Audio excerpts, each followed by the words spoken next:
Hey everybody, how you doing today? Happy Wednesday to everybody. Wednesday in January, where I guess that a lot of people are facing a lot of snow right now. From what I'm gathering, is there's a lot of snow elsewhere. Uh, we're not getting any of that, so I hate to rub that in, but it is mildly chillier than normal here in California. Um, but I guess I could rub it in further by telling you that I was in a swimming pool in Palm Springs 2 days ago. Um, but, I guess that's neither here nor there. But the reason why I wanted to come on and talk today was I had a fun topic that I thought would be a kind of fun thing to kind of go over and discuss. I made a post about it on my community page the other day. Is I want to talk about your horror hot takes, and I have made a roster of 25 of them that we got on the community page that people posted and made their comments about what their horror hot takes were. So what I want to do today is we're going to go through them and we're going to determine whether or not they actually are a hot take, because some of the takes that you guys posted were awful cold. Awful cold, I gotta tell you. I read them and I got a chill. I got a chill down my spine. That's how hot of a take that they were. So we're going to judge them and say this is a horror hot take or not. And then we're going to see if we can justify those takes, or if we think that if they are just completely off the cuff and not really not your standard take. So we'll judge those and see. I'm going to have a couple people helping me out with this today. A couple of guests that are going to pop in here and talk about these hot takes with me. One of them is not here yet. We're waiting on him. He just got back from work. But first of all, let's talk to your friendly neighborhood Uncle Pete. Welcome. Good evening, good afternoon, everybody. Hopefully, you're all doing well. Thanks, Josh. No problem. I'm glad to have you here. I know you have some rather spicy takes that I will call you out on in a little bit. You have one spicy take that I know of that is even more than normal. And look at that, we have another guest popping in here, and let's say hello to the perfect meatball, Matty Mastrella. What's up, Matty? Hey, Matty. What's up, Joshy? Thanks for coming on in such short notice. Sure. Yeah. I didn't even shower. Come from a long day of slinging foam. Yeah, the life. How you guys doing? Doing pretty good.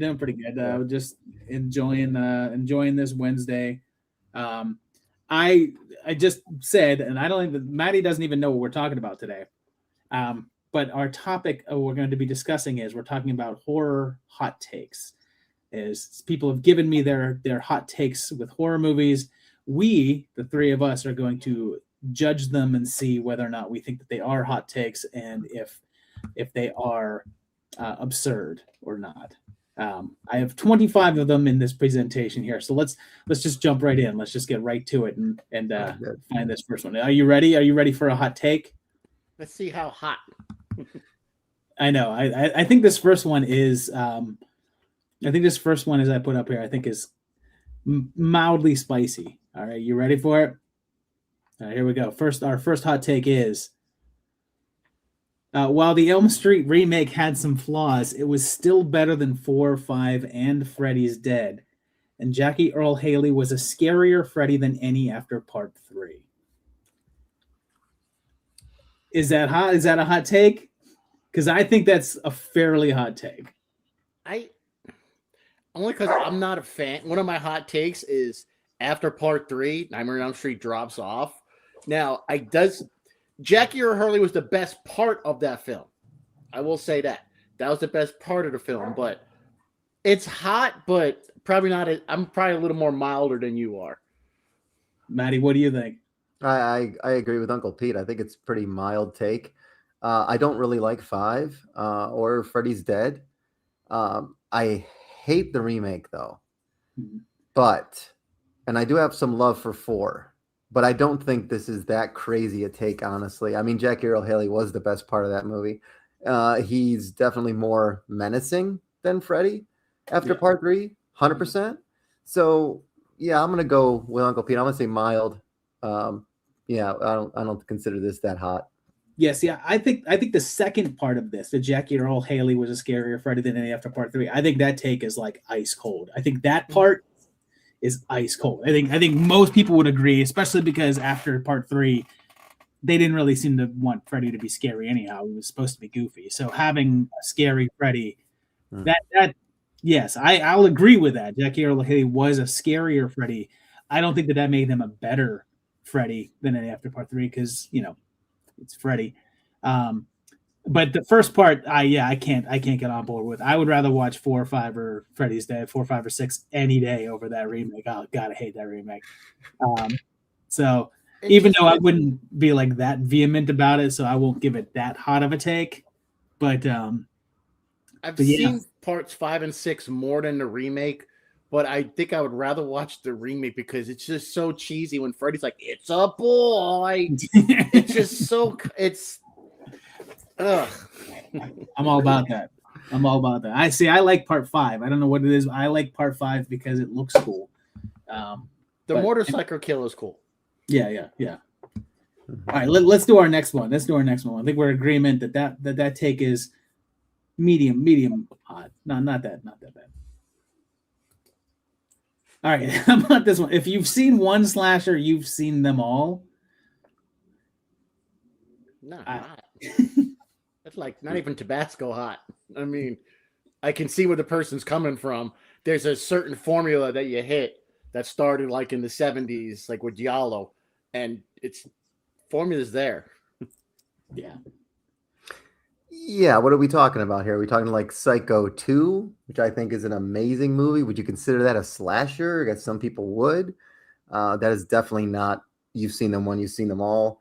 I mean, in terms of young people getting murdered and knives through their bodies, yeah. But I like to think there's twists and turns to like Sleepaway Camp, right? I guess you consider that a slasher. You don't see that ending coming. It's a great ending. Friday the 13th, as much as I think that movie is not great, the ending is amazing. So Scream, do you consider Scream a slasher? Right? Yeah, Scream's definitely a slasher. For sure. Right. So I don't think that's necessarily true. I also think that's kind of a Roger Ebert take. Like that's exactly what Roger Ebert would consider. I like that take. Yeah, I don't really think it's that hot, honestly. I'm with Jay Cards Jr. here with this, just a straight up nah. Because I think like I can see where this guy's coming from. Like I can see where it's coming from, but it's like I think it's that same thing where you kind of lump it in where you take any genre and you say any, like when you it reminds me of when I used to listen into industrial music, and basically anyone that was sort of outside of the industrial world would just call every industrial band 9 Inch Nails. So it's like, yeah, it's like, well, no, yeah, even the Ministry, like I can't tell you how many people would be like, oh, this sounds like 9 Inch Nails. It's just like, I mean, no, but all right.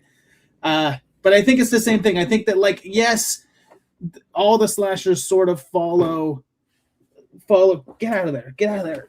Oh, follow the same sort of like basic formula of it. But all of them are doing different things with that formula. They're all taking different directions, and there are some that have a lot of similar-ish things that kind of like are repeated over and over again. But I mean, there's so much variety and different things out there with slasher films, as with most genres. I think that this take is medium-ish. And no, Domingos asked if I have a dog. No, the dog barking. I think it was Uncle Pete's dog. That was Emma Frost barking. Yeah, I have a cat that gets underneath my chair, and then whenever I move the chair, it was actually Emma Frost fighting Harley Quinn. So, all right, let's go to our next take here.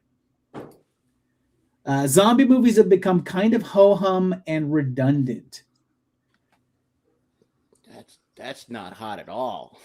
Yeah.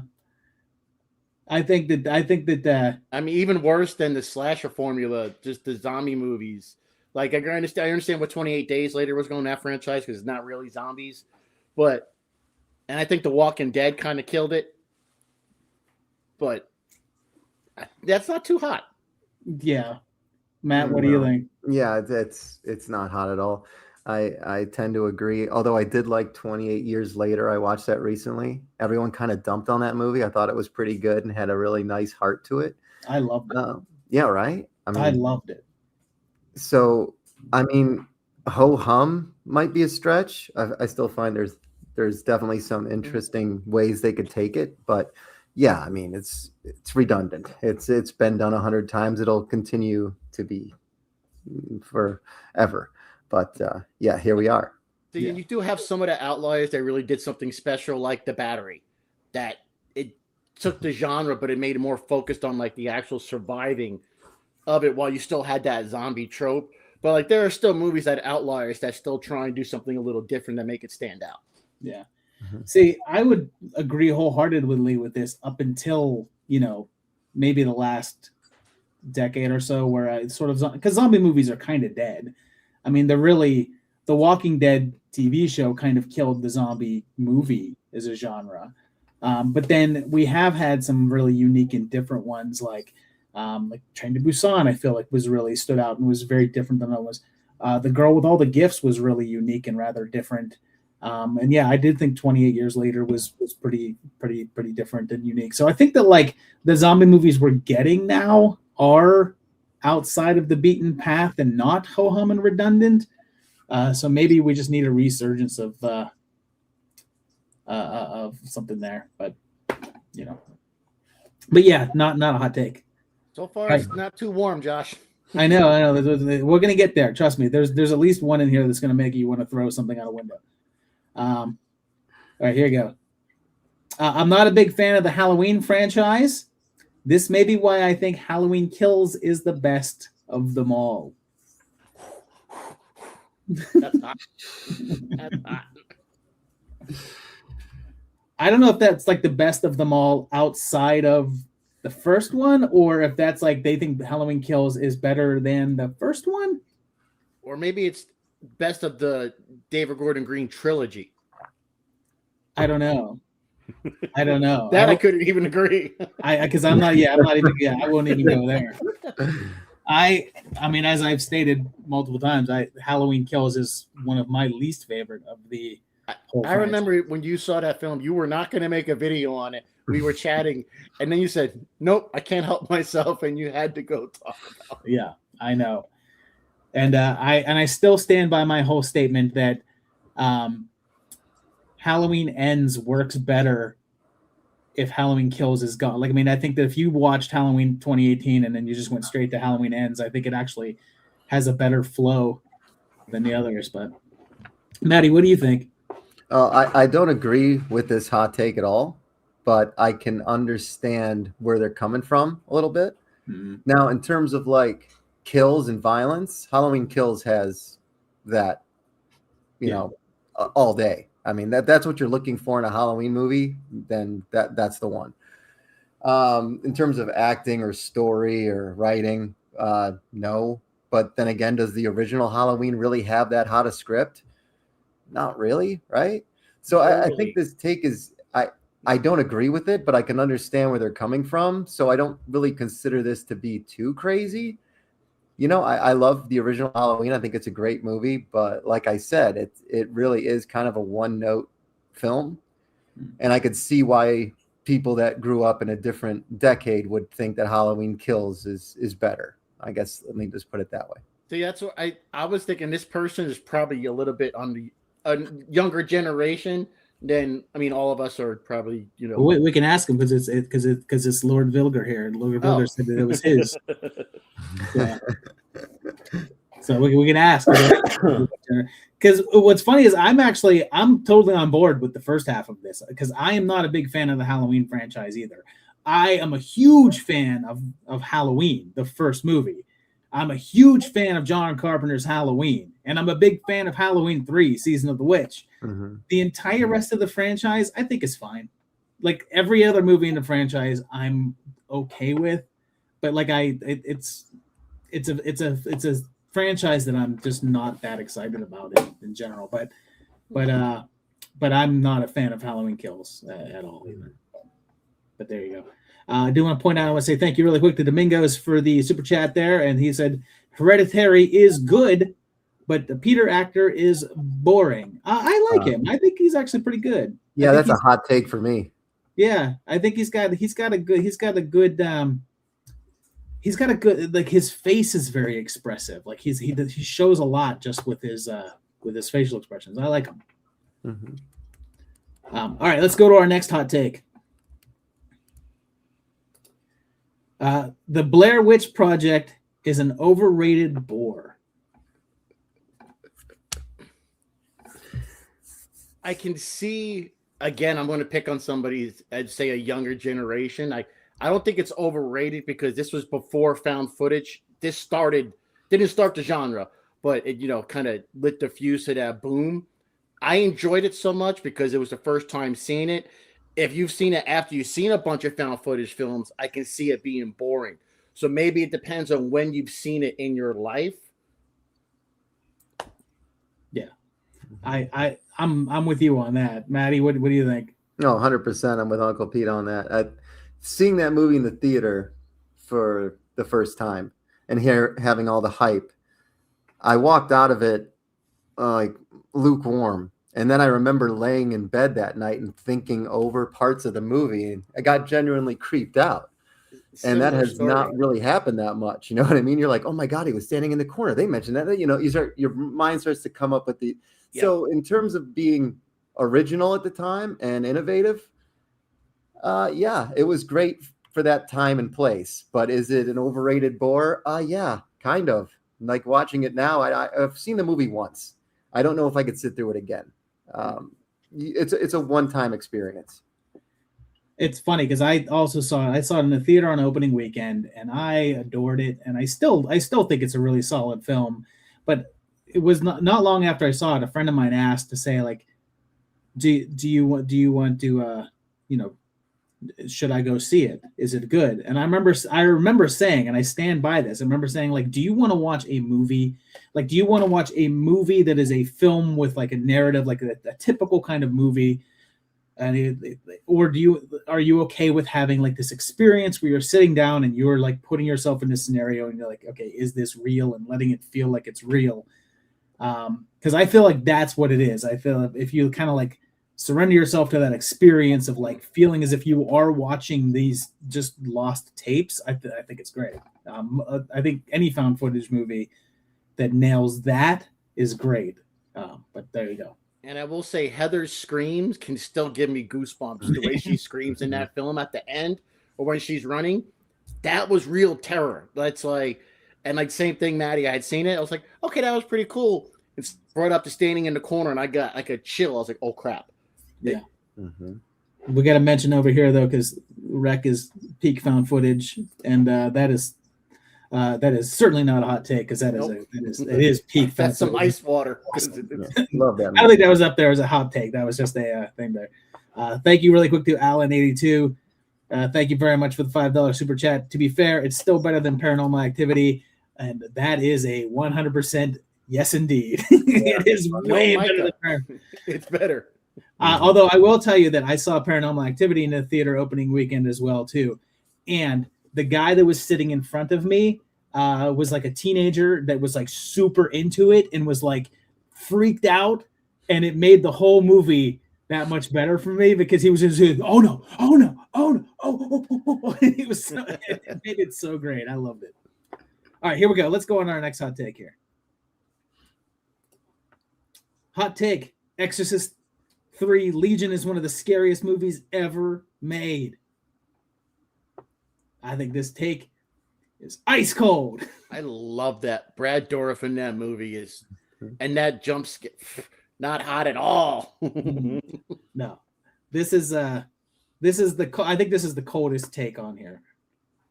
Yeah, 100%. I mean, I love The Exorcist 3. I guess if I had a horror hot take, it might be that I like Exorcist 3 more than the original. I think it is one of the scariest movies ever made. I love the way it's shot and the acting. Oh God, it's so good. Yeah, I love it. Yeah. This is a cold take. So that one, absolutely not. But I just wanted to I put it on here mainly just because so I could so we can all talk about how great Exorcist 3 is. Yeah. Right? Oh, thank you. I love it. The speech that the speech he gives at the ending, the whole I believe in rape, I believe in cruelty, murder, and infidelity. It's one of the that's so good. Just Dorsey's Smart got script. It's yeah. All right, here we go. Megan 2.0 was badly advertised and is actually an okay film. Uncle Pete, you saw it, right? Yeah, I thought it was a little bit better than the first one because the young girl wasn't as annoying because she was older now. So it was a one-time watch. I think it was advertised. I don't know about badly advertised, what they mean by that, but I don't really call that hot. I mean, I can understand where you're coming from, but nothing too spicy there, I think. Maddie, did you see Megan too? No, I saw the first one though, and I didn't see Megan 2.0. But yeah, I can't really speak on it, but I have to check it out. Yeah, I had to put this one on here because I was on like the horror subreddit the other day, and like there was like this like pile-on of people just completely despising Megan 2.0 and saying it was like the worst movie of the year and how much they hated it and it was awful. And I was like, I thought it was actually all right. Like, I mean, I thought it was kind of fun and silly, like especially because I already knew that it wasn't going to be a horror version of it and that they were going to take it more in a T2 direction. Mm-hmm. And I thought I actually say it was more than okay. I thought it was actually fun. Like I enjoyed it. I don't know if I'd rewatch it. Unless I was doing a video on it or something like that. Like I wouldn't sit down and just be like, I want to rewatch Megan 2. But I thought it was fun. I liked it. All right, let's see how much spicier we can get here. All right, let's see. Jordan Peele's movies suck.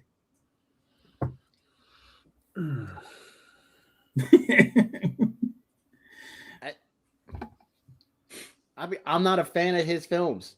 I'm not saying I won't go as far as to say they suck, but I'm not as big as fan as others, I would say. So I can see probably where that person is coming from.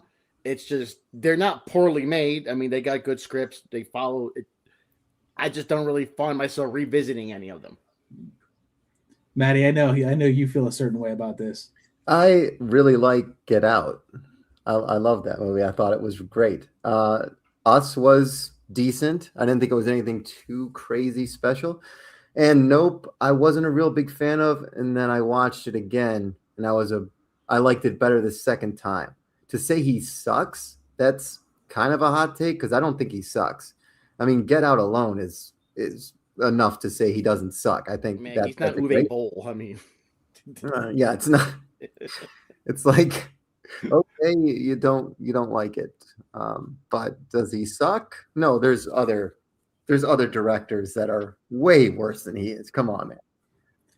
Yeah, I think this is a very hot take because I think that you could say I don't like Jordan Peele's movies, but I think that it is an extreme stretch to say that his movies suck. I think that they're very well made. His writing is pretty solid. His characters are good. They're very nicely shot. In general, they tend to throw in some cool themes and messages in there. It's like his movies are pretty good. I think it's pretty easy to say, yeah, I don't like his movies, but to say they suck, I think that is a I think that's a rather extreme take on it. You're not really being that objective, I would say. I mean, no, I know. I mean, I think that I think Get Out is a great movie. I think that Us is a solid movie that's kind of flawed. And I really like Nope. I think Nope is actually really good. I think that I have a couple of issues with it, but in general, I think it's great. But yeah, I don't know. All right, the spiciest yet. Yeah. Yes. All right, here we go. Whoa! Back the truck up. Hold on a second. 80s horror is overrated. Wow. I think we all know that I completely and totally disagree with this. That's like even on the hot ones, they ain't gonna get that hot. I know. Spicy. Well, so I mean, but here's the thing, like, it's like 80s horror is special. Like, I know that, like, I think everybody wants to say like the movies from their era are special, but 80s horror is really, really distinct. And the reason why I will say that 80s horror is not overrated and it is special is because 80s horror is in that very unique time frame. Post 70s, pre-Terminator 2, where it was like we're doing practical effects and we've made all these innovations to kind of do all these crazy effects, and now we can make things that you never imagined happen. And you know what? This is the thing whenever we talk about movies today versus movies back then, and I talk about my kid growing up and, you know, the difference between movies now and then. Nobody today, no one growing up today watches movies and says, how did they do that? No one says that. Yeah. Mhm. Mhm. We were saying that all the time. And the 80s horror movies were like, the 80s movies were like the pinpoint of how did they do that? And like, watch it's the just thing or the thing, the Fly. It's just I still can't figure out how they did American Werewolf in London and the thing when the head splits open, and it's just so. I mean, not to sound cliche, but 80s horror literally defined a genre. You said it was in that window, post 70s, pre 90s, where it was just practical effects, and it defined the genre. Really, it's just. And then another thing about 80s horror, there's so much to choose from. You have sci-fi horror, slasher horror, ghost horror, all these different little subgenres in there. So that even if you don't like slashers, there's a bunch of other stuff in the 80s you could love. right. Yeah. Maddie, I know you feel the same. You know, I based my entire life around 80s horror. So, I mean, look, again, I gotta say it's a generational thing. I really do. I feel like because I've shown younger people Nightmare on Elm Street and they thought it was funny, or The Exorcist and they thought it was funny, and that's 70s, I know, but you know, Fright Night, Return of the Living Dead. There's some 80s funny movies that are amazing to me, but other people don't get the same kick out of. I understand that the 80s was a very special time and place, and if you were there and you're a little kid and you're watching Texas Chainsaw Massacre 2, it's one of the greatest days of your life. I'm sorry, it just is. I mean, the 80s had a special magic to it with the amount of great, fun, innovative horror films. And like you guys said, the practical effects were endless. Everything was a display. It was a beautiful artistic display. But I do understand if someone says that, oh, the 80s horror is overrated because you didn't grow up in that time and you weren't a part of that scene. I do understand saying that, but that doesn't mean that you're right. And yeah, this take is pretty hot because, I mean, listen, you can't mess with 80s horror. It's the best. Right. And plus, as Fleetwood the Prophet pointed out, it had cocaine. Lots of cocaine. Lots of cocaine. That's what you guys are missing. No. Yeah, it's missing from a lot of movies today. All right, let's go to our next one. That one's pretty hot. Halloween 5 is better than Halloween 4, and it's not even close. Cookie woman. I mean, cookie woman. Yeah, that part when the two cops you hear when they're walking out of the house. Yeah, that was good. Yeah, right. I mean, come on. Come on. What's funny is, as somebody that is not a fan of Halloween 4, and I know Halloween 4 has its big fans, and people love Halloween 4, and I just feel like it's a really, really by the numbers slasher that has nicer atmosphere than others, but it's like plot wise, it just feels like the same old. Even knowing that I'm not that crazy about Halloween 4, I definitely think it's better than Part 5. No, I hated the shoulder pads on Michael in Part 4. You know, they put like football pads on him. That looked atrocious, but that's about, you know. I mean, can we talk about the ending to Halloween 4? That ending to Halloween 4 is awesome, guys. I don't care. I don't care what you say. That movie's got some genuinely creepy stuff going on in it too. I mean, besides Michael using his thumb to push in everyone's face, which seems to be his move in that movie. But I mean, like seriously, he's in the shadows. It kind of is a pretty great throwback to the first one. I mean, I love 4. Honestly, it's my third favorite. Halloween 3, the first Halloween, and then 4. That's my ranking. I love like how, not to pick on 4, but how he's still in bandages all these years after being burned. 10 years later, he still has those bandages on. It was really bad. Those burns were real bad. That was really bad. You had to be there. All right, here we go. Next one. A24 and Blumhouse harm horror more than help.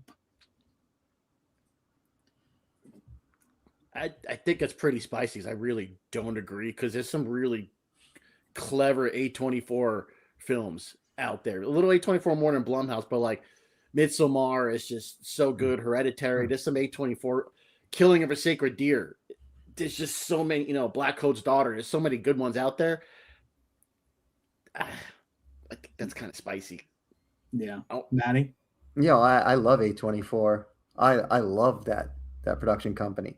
And I think that they're on the ground floor of a horror resurgence. They've pushed it forward. So to say that they harm horror, I don't see that. Maybe Blumhouse, more for the teeny boppers, I guess. But A24 is giving you some horror that's really, really like dark, deep stuff. Yeah. So I don't think they're hurting it at all. I think they're pushing it forward and pioneering a new era that I happen to love. Okay, Men wasn't good. I saw. I'm looking at the comments. Men, yeah, okay, I'll give you that. I thought Men was cool. I did not like that one. But I liked Men more on my rewatch than I did on the first watch. And on my second watch of Men, I liked it more. But I think this take is super, super hot because I think that both A24 and Blumhouse help horror in their own distinct ways. And the reason why I think that even Blumhouse helps horror is because I know so many people that are like, oh, I don't really like horror movies. I'm just like, oh yeah, they don't watch horror movies. But what have they seen? They've seen The Conjuring, they've seen Insidious, and because of they've seen those movies, they're now open to more horror movies. So I thought that Blumhouse just expands the scope of the people that enjoy horror. Same thing with A24. A24 appeals to those art house people that probably would consider themselves maybe too highbrow to watch a regular horror movie, but they will watch something like Hereditary, or they'll watch something or the Midsommar and be like, oh, let's watch it. And we don't normally watch horror movies, but these will watch, and I think it expands the scope of the audience and gets more people in there. And if it is a gateway, and if you get if 10 people watch a Blumhouse horror movie that have never seen another horror movie, and then even 3 of them go, well, what else is out there? And then they go watch other things, then I'm all for it. And I think to piggyback on that, if the Blumhouse remakes, they may watch it, enjoy it somewhat, but then let me go watch the original, which they may never have seen before. So like you said, it could be open a door at least. Yeah. And I'd like to say sorry to For the Love of God 84. I thought you were throwing Men out there to be attacked, and I just wanted to get in on it. So I will say that the first time I watched Men, I was not into it, and then we did an episode or whatever, and I rewatched it for the last ranking. I was like, oh, I like that more this time around. All right, here we go. Jason X is one of the best Friday the 13th films.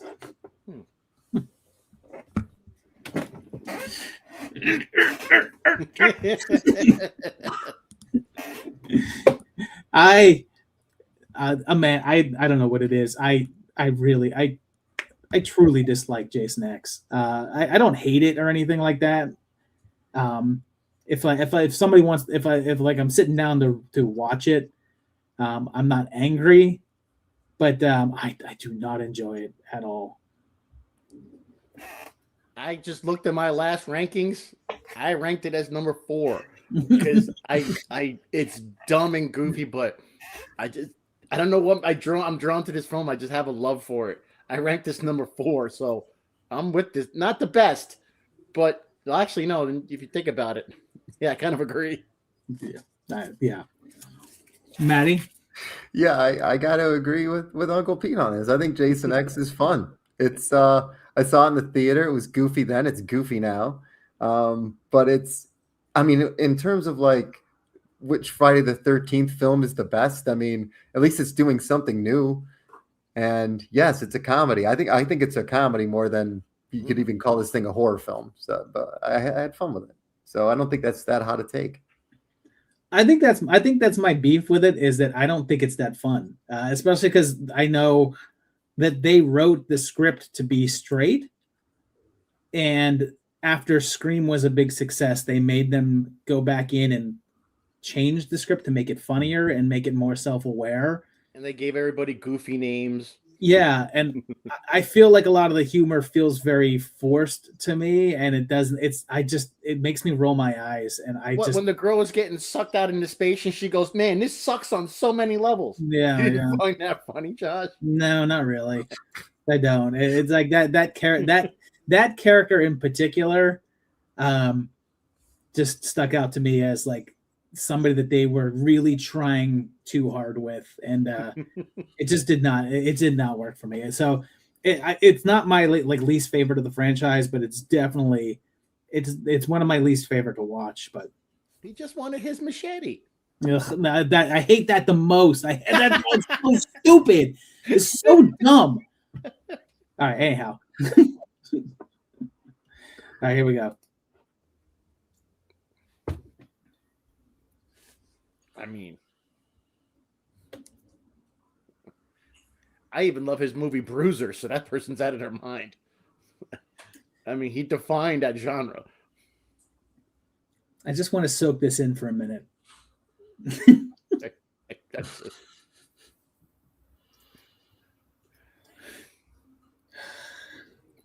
Because even George Romero's movies that are not great are still so interesting. I just rewatched Knight Riders, which Knight Riders is not great. It has its flaws. It's just too damn long. But it's so interesting and it's so well made. But I don't know. I don't think I have anything to say about that. Uncle Pete? Like I said, I'm speechless. Not even just the dead films. Like I watch Bruiser all the time with Peter Stormare, and I love that film. And like, Night of the Living Dead is really the film that I got nothing to say. I mean, it's just sorry. Yeah, I mean, Night of the Living Dead is a gateway horror film. Like, gets people into horror. George Romero did that with no money, original concept. He's a legend. This is, I'm gonna pretend I didn't even see this one. Just move on. Really quick before I go on to the next one, I want to actually point out my two, like I have a stance that there's 2 words that I don't really like to use that often in my own vernacular. And I don't like to call things overrated. The 2 words I don't use, I don't like calling things overrated, and I don't like saying things are pretentious. Because overrated is just like, to me, if I think something is overrated, I have to evaluate, is it overrated, or do I just not like it the same as other people? That's basically it. It's just like, okay, well, I don't like it as much as you do. I mean, but it doesn't mean that other people are like, because overrated means that people are like scoring it higher than it deserves, right? But if that many people are scoring it that high, it probably deserves that. But so if I don't like something as much as somebody else, I don't think it's overrated. I just think I don't like it as much as they do. And pretentious is the one I never use, because it's like, I always think that's so hard to judge, because the whole concept of something being pretentious is that it was like made artistically with and it was empty, like the person had no like deeper thought or meaning behind it, and it was just done that way in order to be artsy fartsy. But I always find that so hard to judge. Like, I mean, I don't know, like, how are you supposed to know what somebody's intention behind something was? And I don't know, things I've thought were pretentious, other people derived big meanings from. So I just yeah, I mean, that's exactly it. It's just like I know people that really got a lot of. I actually got a decent amount out of men. So I don't know. It's just not a word that I like to use because it comes down to one of those things of like, I don't think that this was for me. Not so much that it was pretentious. And Miles Cookman wants to know if Prometheus is pretentious, and it's not pretentious. It's just garbage. All right, let's go to our next hot take.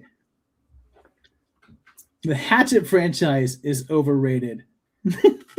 I had to put this one in there as a come down from the George Romero one. Because my question is the Hatchet franchise rated?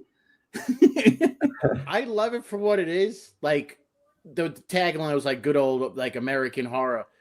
To me, it was a throwback to the 80s with the practical effects and everything. So, granted, Victor Crowley's Jason Voorhees. Mm-hmm. I mean, Jason Voorhees. Just flip the script a little bit. But to me, it was a throwback to the 80s. I had a lot of fun with the Hatchet franchise. So, I don't think it's overrated, but compared to what you just said about, using that term, I just like it more than the rest, I guess. Yeah. Maddie, what do you think? Yeah, I guess I'm just confused because I didn't know it was rated. So that's how I feel. I like the franchise. I like the Hatchet franchise, though. I think it's like it is what it is. Yeah, I love that first movie. The first movie is funny, and it's a great fun ride. I just didn't know it was such a thing where it could be overrated.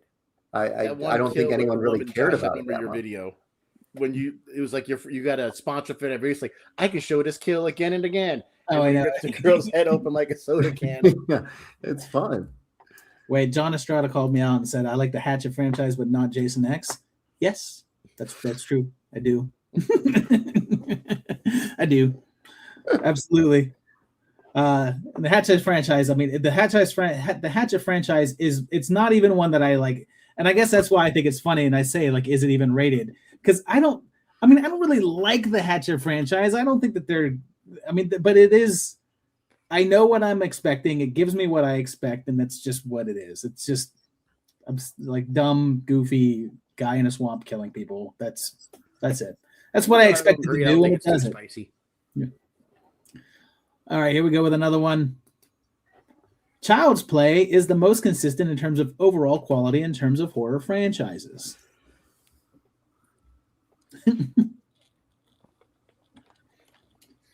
Get my friend to the end. I agree. I don't think that this one's that spicy at all. I think that there's a little bit of spiciness in here, but I don't think it's that spicy. Uncle Pete? It's my favorite horror villain, favorite horror franchise. I love them all. I think Seed of Chucky gets a lot of undue hate. While it is goofy and corny, I think it gets a lot of undeserved hate. But like Curse of Chucky, I think Cult of Chucky is beautifully shot with the blood and the stark contrast in the white. It's a wonderful franchise. It's my favorite franchise. So I kind of agree with that. I don't think it's spicy at all. Like I said, did Pete write this one? Yeah. I did not, but I agree. Maddie? Yeah, I would like go down the list, right? Child's Play is good. Child's Play 2 is good. Child's Play 3 is good. It's very consistent in terms of quality. Yeah, so I don't think this takes hot at all. I think the Child's Play movies out of all the slashers of the 80s are the most consistent, and well, every one is not horrible. Like there's not really one in the entire catalog that I think is awful. So unless you guys can straighten me out on that, I don't think there's one that's particularly really awful. Wait, Maddie. The remake. I didn't even hate that one that bad. I hated that one, but I get it being such a fan of it, right? But I watched it with an open mind somewhat, and I didn't think it was horrible.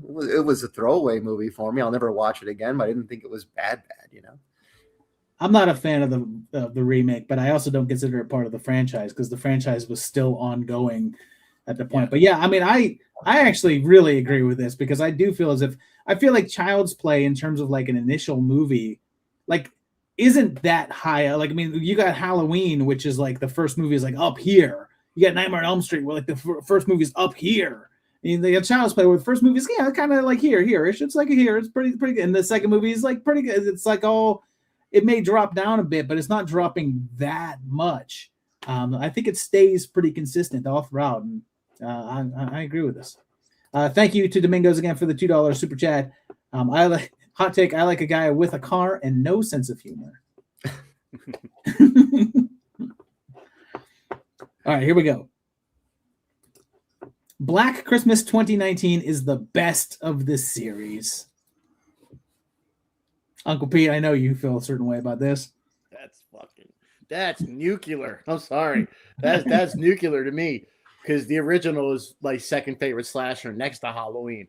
And I can go back and forth between those two. That original is just, it's one of my favorite films of all time. I don't even consider that part of the franchise really because it's got so nothing to do with the original. Even in 2006, I'll rewatch, but yeah, that's nuclear to me. Maddie? Yeah, I agree 100%. Black Christmas is one of my favorite horror films of all time. So yeah, this is insulting, and and stop trying to rage bait us. Alan, thank you for the $2 super chat saying ban them now. Yeah, correct. And yeah, I'll throw out a little bit of spiciness here, in that I would definitely say that Black Christmas 2019 is absolutely not the best of the series because the original one is far, far better. But I actually like Black Christmas 2019. I thought it was actually pretty fun. I thought it was a decent flick, and I'm not a fan of the 2006 remake. I think it's everything about the mid 2000s horror movies that I hate. So and I would prefer the 2019 one over the 2006 one, but you know, that's just me. I don't think it's a good movie, but I thought Black Christmas 2019 was decent. I guess that might be a hot take. So. All right, here we go. Another one here. Killing off Laurie in Resurrection was a good decision. This could go either way.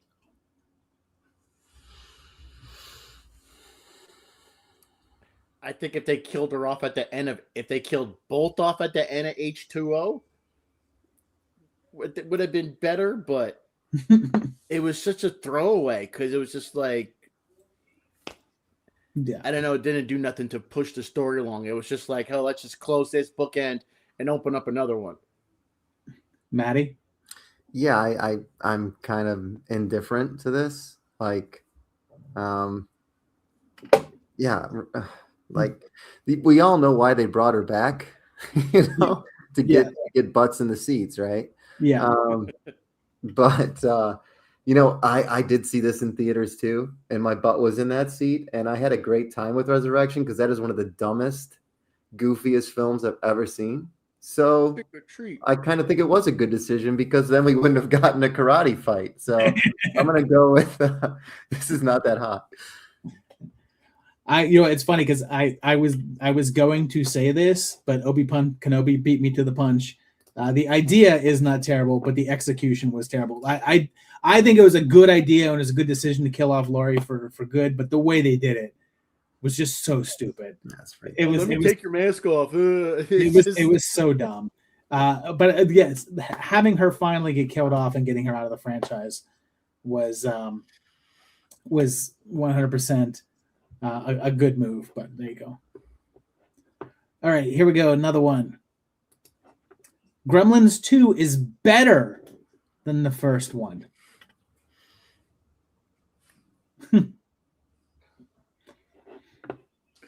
I don't think that this is that spicy. Yeah. I do think it's agree. Mildly spicy. But again, I think we keep going back to this. I think it's something to the person's age. Now, Gremlins 2's got a lot going on because you got like the spider gremlin, the electric gremlin, the smart gremlin, the female gremlin. you get all these different. It's really fun because everybody's turning into all these different variations, and so I can see it maybe having more fun with it. But that original, and we've used this term before, is a gateway. First horror film for a young tyke. Well, I'd show them Gremlins. Maddie? Yeah, I like Fleetwood. The Prophet says, "No, it just had more cocaine on set." And that is exactly true. I will say, like, Gremlins 2 is more quotable than the first Gremlins. Is it a better movie? No, but Gremlins 2 is a blast, and I love that movie. So I don't think this is that hot because I could see where someone would like it better. Well, it's funny because I don't know if this is spicy or not, but I will actually say that I don't think Gremlins 2 is better than the first one, but I think it's as good because I love Gremlins 2. I wouldn't. It's not going to beat the first movie, but I think it's probably like on that same level of really enjoyable, and it's a blast. And I think equally as good as Gremlins 1 and 2 is the Key and Peele Gremlins 2 skit.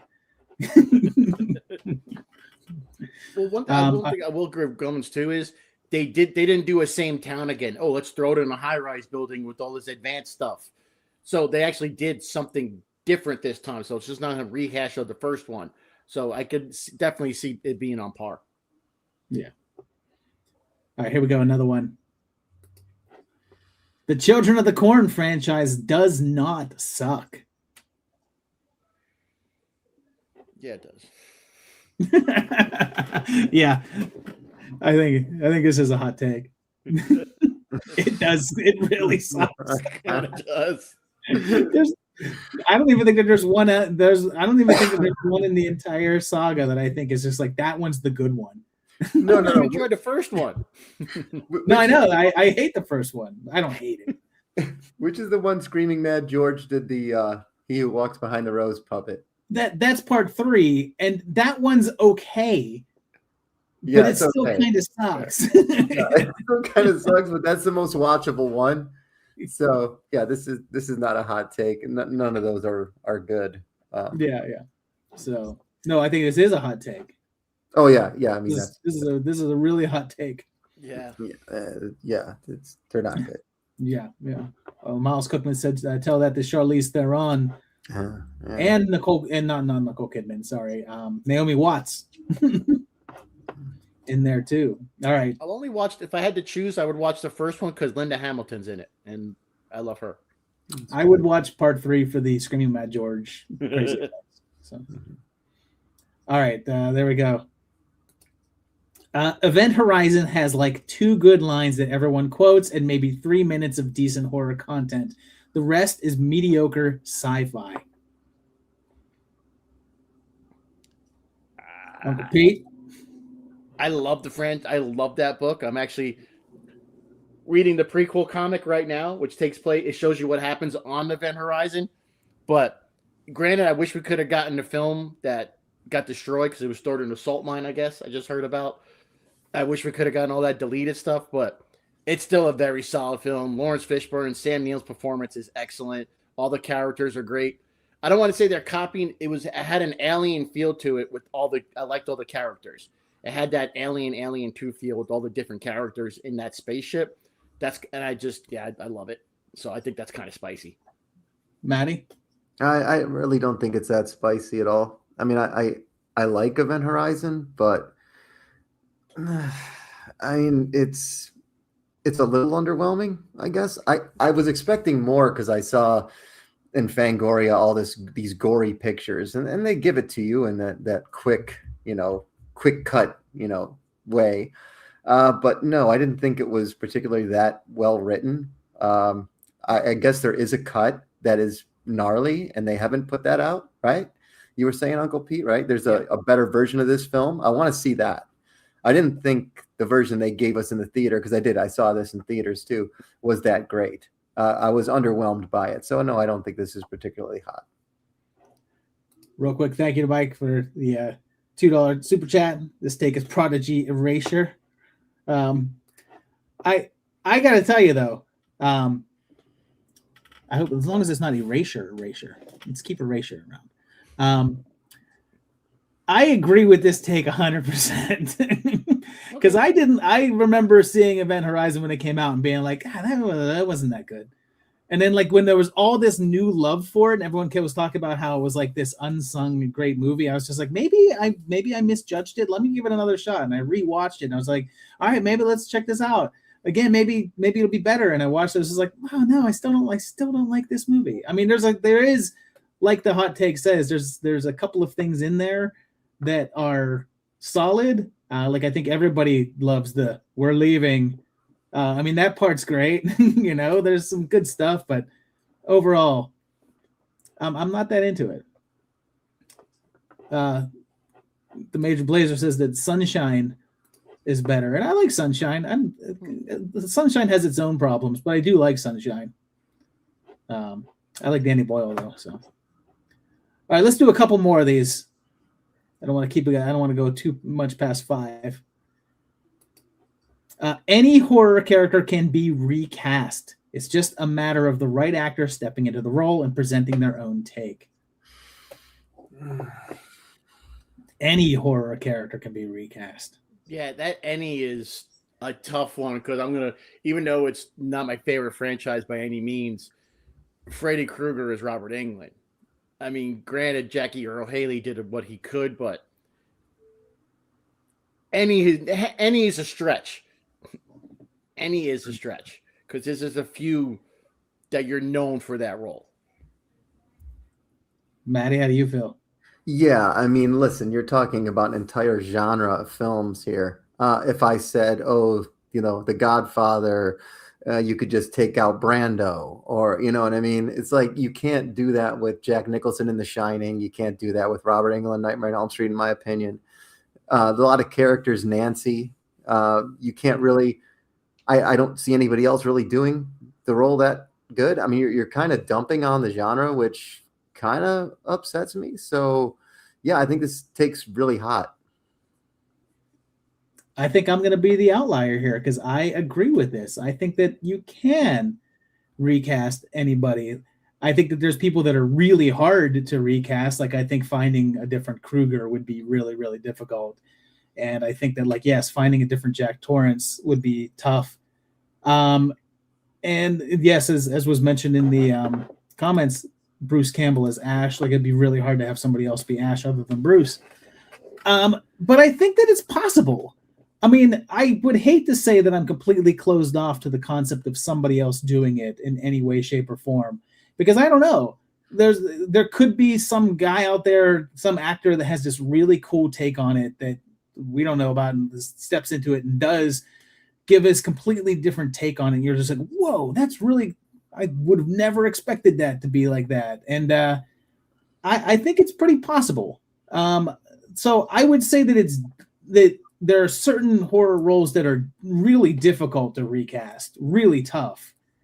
But I wouldn't say that it's impossible. I would say that you could recast it if it has, as it says here, the right actor into the role with a unique take. I'd be for it. I'd be all right.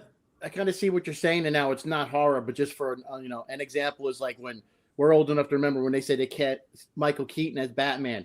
People were freaking out. How's Mr. Mom gonna play Batman? But then he did the role and he brought something to it, and he's a lot of people's favorite Bruce Wayne and Batman. So, granted, it's not horror, but I can see. I'll give you a different one. I'll give you a different one that's probably even more on the head. 15 years ago, do you think anybody would have said that somebody could be a better Hannibal Lecter than Anthony Hopkins? Anthony Hopkins, like Hannibal Lecter was Anthony Hopkins, and I think anybody. Oh, somebody just mentioned. Mike mentioned in the comments too. So, I think anybody who said no, it's Anthony Hopkins. That is Hannibal Lecter. No one else can be. But then I don't know. Mads Mikkelsen was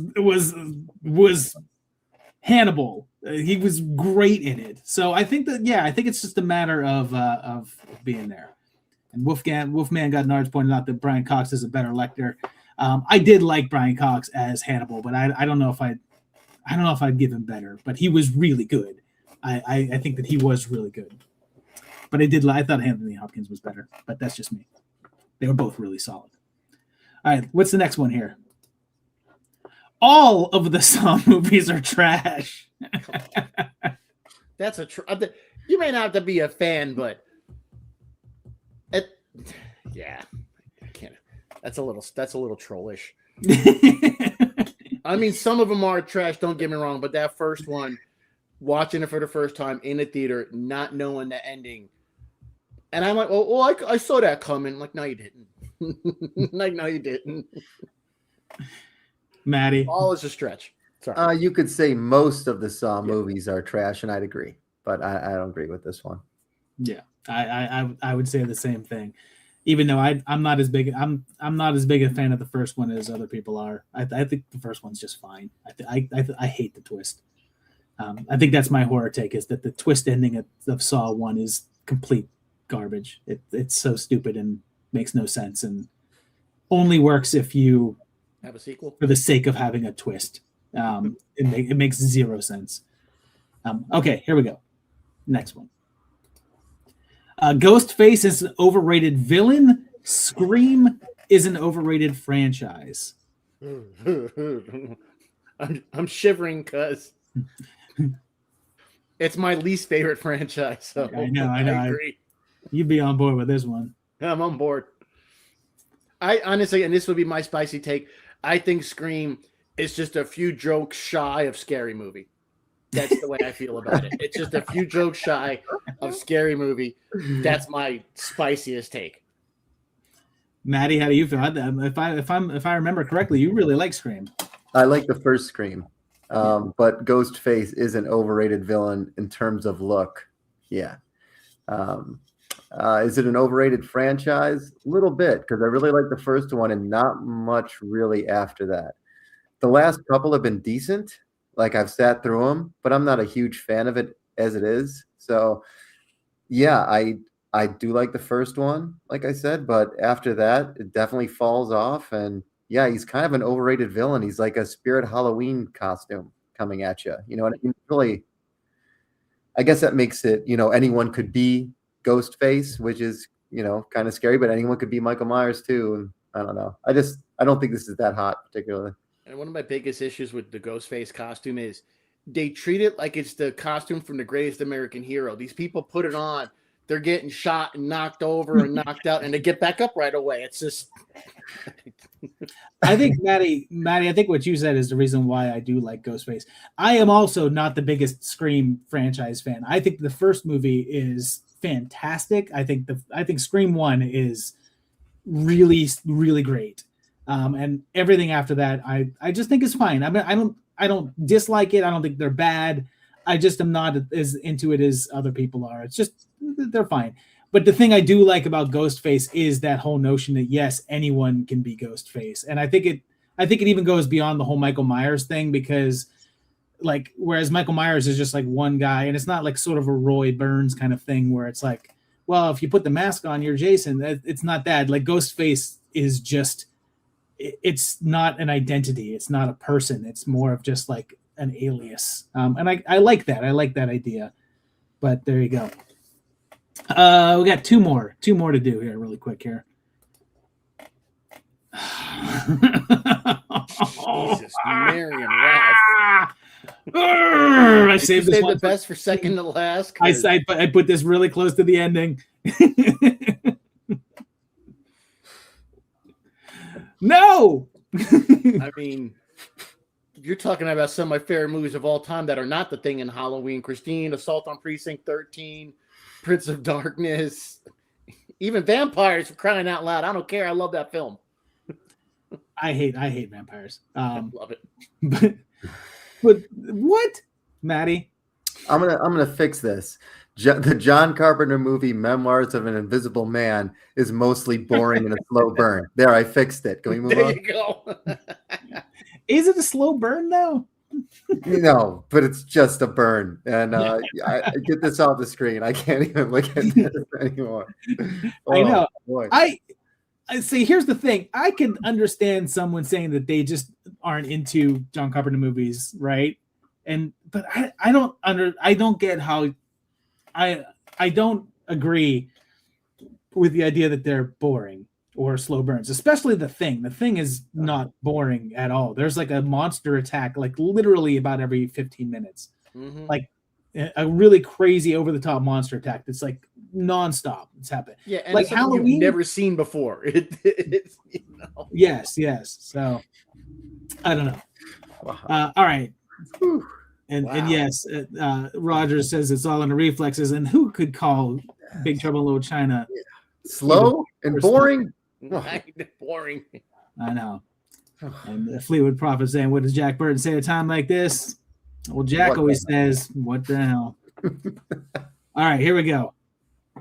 This is the last one. This is the last hot take we have. The Universal monster movies beat any other horror movies made today. I put this one at the very ending because I thought that this is the one that made me actually sit down and think about it. It actually made me think about how I felt about this whole concept.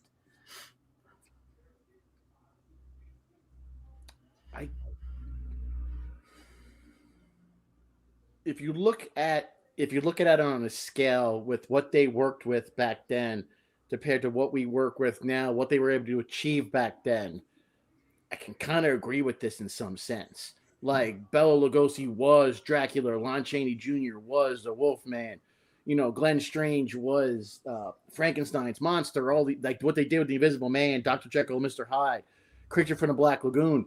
Without Universal monsters, we don't have Freddy Krueger. We don't have Jason. We don't have Ghostface. We don't have Leatherface without the Universal monsters. Maddie? Maddie's a big fan of the Universal monsters. Yeah, you're making me fight my inner child because that was like the stepping stone for me was all those movies. I love them. And yeah, I mean, the original Frankenstein is such a beautiful film, black and white, and Dracula too is but to say it beats any of the horror movies made today, I don't necessarily think that's true. They were great for the time and place, and yeah, they launched a lot of amazing things. Yeah, I don't know what to think about this one. It's really messing with me a little bit, to be honest.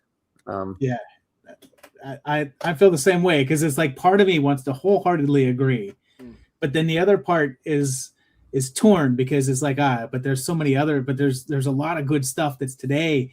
There's a lot of good stuff from the 70s, a lot of good stuff in the 80s, a lot of good stuff right now that is as good as, if not better. But that stuff is great. So this is hard. This is a hard one. Well, let me ask you this. What if you took The Thing and showed it to an audience in the 1940s? They were able to see The Thing. I mean, they would die. They would actually die. For sure. People would die. I think, is that the last one? That's my last one. That is the last hot take I put on here. There was, I had a lot more. There was a lot more. I just wanted to keep it to 25. There was a lot of other ones. There was, I want to say about every third one was about how Terrifier and Art the Clown suck. And that's about as cold a take as you could possibly get. I mean, the Terrifier movies they're not good. Like Art the Clown. Although Art the Clown, I don't think is overrated. Because I do think I actually really like Art the Clown. I like the actor as Art the Clown. I like the character. He's just stuck in movies that are awful. But there was a lot of those. Several people. I got to tell you, I don't know what it is. I'm just going to make this statement. A lot of people really like to. There's certain movies that people like have to tell you that they don't like, and Sinners is one of those movies. It's like for some reason people really have to let you know how much they didn't like Sinners, which I find it's a weird thing that because people seem very passionate about telling you how much they didn't like it, which I find odd. But there was several of those in there. But there was a whole bunch of comments in there. There was quite a few that I didn't find to be spicy. There was a couple in there that were also pretty spicy, but I didn't want to overstuff it and put in too many in there. So I thought these were fun. I don't know if I have a spicy take, but it's not a horror movie. But Larry Clark's Kids to me is a horror movie because it's one of the most terrifying movies I've ever seen. Larry Clark's Kids is absolutely terrifying. No, your hot take is that you really like Rob Zombie's Halloween movies. Oh, I even have it written down on my notes. Yeah, that's I know love that Rob that's your hot take. Is that you love Rob Zombie's Halloween and you think it's awesome. Yep, I do. Maddie, what's your horror hot take? Oh man, I think I like Psycho 2 better than the first Psycho. Oh. I don't think that. I don't know if that's that hot of a take. It's not that hot, right? I can't agree with you, but I love Psycho 2. So yeah, I mean, I love the first Psycho 2, but also I don't know, something about Psycho 2 I think is just such a beautiful sequel, perfect sequel to that film. Like it's like an impossible feat to pull off, and he did it. So I love Psycho 2. I don't know if I could like it more than I love. I mean, as a Hitchcock fan, when I was much younger, I was a big time Hitchcock fan, and that first movie is so solid. Your spiciest take, Josh. Shout out really quick to Domingos for the $2. Thank you for saying the Demons is better than any Evil Dead. And as much as I like Demons, as much as I love Demons and Demons 2, I cannot agree with that because Evil Dead and Evil Dead 2 and even Army of Darkness, even though I don't like Army of Darkness as much as I like the first Evil Deads, I love them so much. My horror hot take. What is my horror hot take? You probably know more than me. No, I'm trying to think. Like, I think you mentioned a couple ones. You're just not a fan of certain franchises and stuff like that. Yeah. I mean, I think I do think one of my horror takes is that whole I don't call things pretentious thing. Is in that, like, in that I just think that I have that whole concept of not getting a movie, whereas like it's something that I don't get or it's something that you don't get, but it's not using it in the sense of you don't understand it, because like somebody once told me, it's like, yeah, you didn't get The Devil's Reject, that's why you didn't like it, because you didn't get it. I'm like, what's not to get? Like, I get it, I understand it, I just don't like it. But like I often think about the concept of when you say you get something. For example, let's take Skinamarink, right? Skinamarink is a movie that I completely understand people just despising. I get it. Like, if you hated Skinamarink, I 100% get it. But I watched it and it like something clicked in me when I was watching it, and I got it. Like, I mean, there was just something in it that I connected with, that I understand that other people are going to watch it and they're not going to have that same connection, and they didn't get it. Not in the sense that they didn't understand it, but there's just that thing that like clicks. Right. And I know for me that sometimes I'll watch some movies and I won't have that click. Mm-hmm. And so I don't get it. Like, I don't get what it is that other people see in it.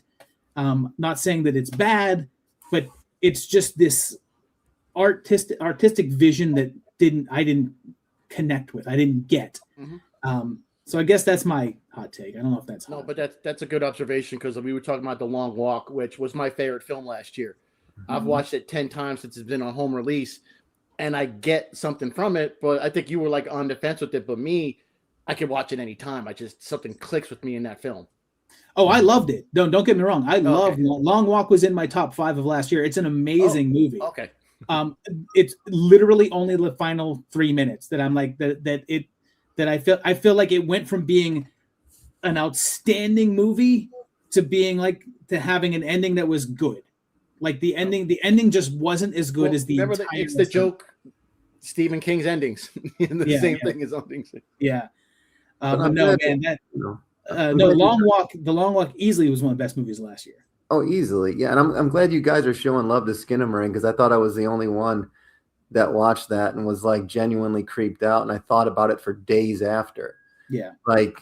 But it's also a horror film that I could never recommend to anybody. I can't say, oh, you need to go watch Skinamarink, it's terrifying. I can't say that to anybody, right? It's like, well, if you watched it and you got it, we can talk about it. If not, you're gonna hate it, and that's the end. It's very one or the other. Yeah. It's not, I think no, I oh, it's felt okay. that anxiety with it, that terror anxiety with it, like on the floor watching TV with the static, and that mess with me, which is why I'm like, it kind of like, I hate to use the word trigger something in me, but it kind of does that. I'm like, it just makes me uncomfortable. Like I don't want to watch it. Yeah, no, I get that. It is. There's something about it. It taps into like your childhood in a way that I haven't had another movie do really. So yeah, I thought it was brilliant. But All right, before I close out, I got to call this out because Domingos Jr. is throwing out some fighting words right here. Bauer is not as charismatic as Stevens or Quigley. No, Michelle Bauer is amazing and gorgeous and a lovely person and really nice. And I find her screen presence, as much as I love Linnea, Michelle acts circles around Linnea and plays characters so much better than her. I think Brink is the most talented of the three, the most skilled of the three in terms of acting and like charm. But yeah, I love Nightmare Sister. Should get all three of them. Yeah, there you go. Yeah, Michelle's great. How dare you? All right. On that note, I'm going to close out and say goodnight to everybody. We've got some videos coming your way. You will see Maddie on Friday, this Friday, for a special video. If you are enjoying Do Your Worst, this Friday it's going to be the worst off. That's right. We took the worst movies of all of the Do Your Worst episodes, and we are ranking them all up, and I subjected people to them. So there you go. So We get still ready gotta for talk that. about this, Josh. Oh my God. got PTSD. Yes. I know. Hey, that's what I have to go through every single month. Every month. So you got that coming your way this Friday and 2 days from now. On Monday, get ready for a new episode of the 80s Project, etc. We're talking about various other non-horror, non-sci-fi movies of the 80s.